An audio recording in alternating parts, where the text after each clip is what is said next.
হবে, তারা বলে এই কার্ড দিয়ে চুরি হবে। শিয়া বাটার ও ভিটামিন সমৃদ্ধ লিলি বিউটি সোপ, তারুণ্যময় উজ্জ্বল ত্বকের জন্য। রিমার্ক। আমাদের প্রতিপক্ষ যারা আমাদের প্রতিদ্বন্দ্বিতা করছে, তারা লোকজনকে যা বোঝায় যে আসলে কিচ্ছু হবে না, এই বিল্ডিং করার কথা বলে তোমাদের উৎখাত করে দেবে, তাই বলছে না? তাহলে তাদের কথা শোনেন এবং বংশানুক্রমিক ভাবে ওখানে বস্তিতেই থাকেন। খুশি হবে কেউ? চাইবে কেউ এটা? বস্তি সারা জীবন তো থাকবো না, আমরা থাকতে চাই না।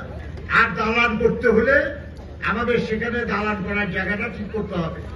আচ্ছা, আমি আপনাদের পরামর্শ দিই, যারা সেখানে বস্তিতে থাকেন দীর্ঘদিন ধরে, তাদেরকে যদি আমরা সেখানে ধরেন যেখানে 5,000 আছে, আমরা 5,000 ফ্ল্যাট সেখানে নির্মাণ করতে চাই।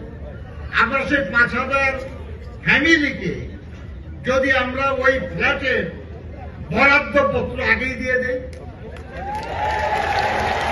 যেখানে ফ্ল্যাট হবে এবং অত নম্বর বিল্ডিং এর অত নম্বর ফ্লোরে এই ফ্ল্যাট আপনার হবে, কেমন হয়?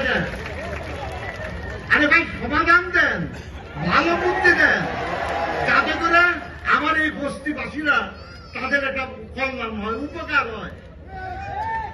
সেটা না করে সমালোচনা করবেন খালি।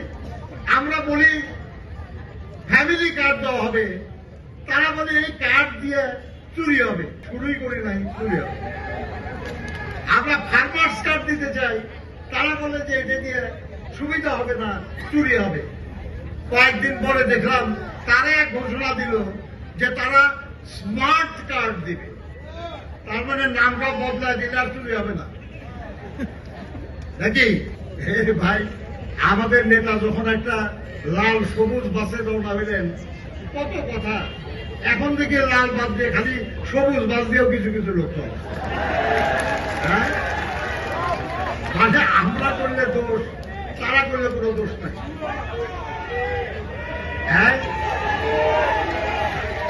আমাদের আরো অনেক দৃষ্টান্ত আছে। আমরা যেটা করি তারা পরে সেটা শুরু করে। ভালো কাজ অনুকরণ করলে কোনো দোষ নাই। তারা খুব ভালো কাজ কিছু করলে আমরাও সেই কাজে কোনো বাধা দেব না, মনে করবো যে এটা ভালো কাজ হোক। এই দেশ স্বাধীন করেছেন, স্বাধীনতার ঘোষণা দিয়েছেন আমাদের দলের প্রতিষ্ঠাতা শহীদ প্রেসিডেন্ট জিয়াউর রহমান বীর উত্তম।